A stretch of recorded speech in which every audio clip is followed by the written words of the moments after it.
ছাব্বিশে 226 সমস্ত জল্পনা কল্পনা উড়িয়ে বড় দাবি করলেন মমতা বন্দ্যোপাধ্যায়। একই সঙ্গে তিনি বললেন, যে সমস্ত বুথ ফেরত সমীক্ষা দেখানো হচ্ছে সব টাকা দিয়ে বিজেপি দেখাতে বাধ্য করছে। উল্টো দিকে শ্রমিক ভট্টাচার্য তিনি দাবি করছেন, গণনা কেন্দ্রে যাওয়ার জন্য লোক পাচ্ছে না তৃণমূল কংগ্রেস, সেই কারণে ভোকাল টনিক দিচ্ছেন মমতা বন্দ্যোপাধ্যায়।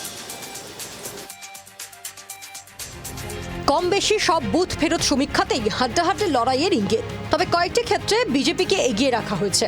এই পরিস্থিতিতে বাংলা বুথ ফেরত সমীক্ষার আভাস উড়িয়ে দিলেন তৃণমূল নেত্রী মমতা বন্দ্যোপাধ্যায়। বৃহস্পতিবার সমাজ মাধ্যমে দাবি করেন, 26-এর ভোটে 226 আসন নিয়েই প্রত্যাবর্তন করতে চলেছে তৃণমূল।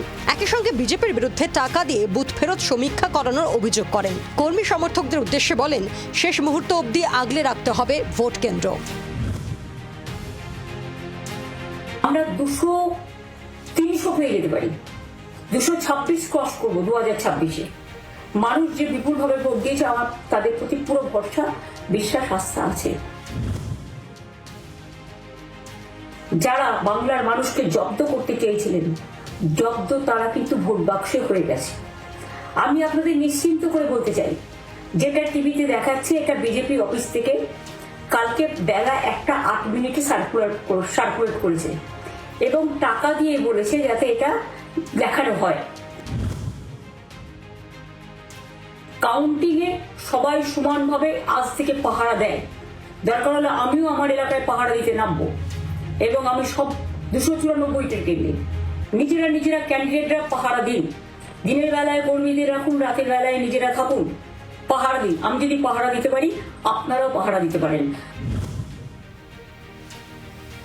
এগুলো শুধুমাত্র নিজের কর্মীদের গণনা কেন্দ্রে নিয়ে যাবার জন্য একটু বুস্ট আপ করানো হচ্ছে।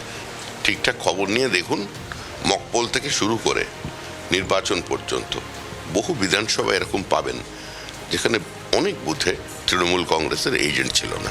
নেতারা মুখে যাই বলুন, গণনার আগে প্রস্তুতি শুরু করে দিয়েছে বিজেপিও। শুক্রবার থেকে শুরু হচ্ছে পদ্ম শিবিরের গণনা কেন্দ্রিক কর্মশালা। গণনা চলাকালীন দলীয় কর্মীদের কি করণীয়, কোন কোন বিষয়ে নজর রাখতে হবে তা নিয়েই এই কর্মশালা বলে জানা যাচ্ছে। মৌমিতা ও কমলাক্ষের রিপোর্ট, জি 24 ঘন্টা। বাংলার আওয়াজ, বাঙালির আবেগ, জি 24 ঘন্টা।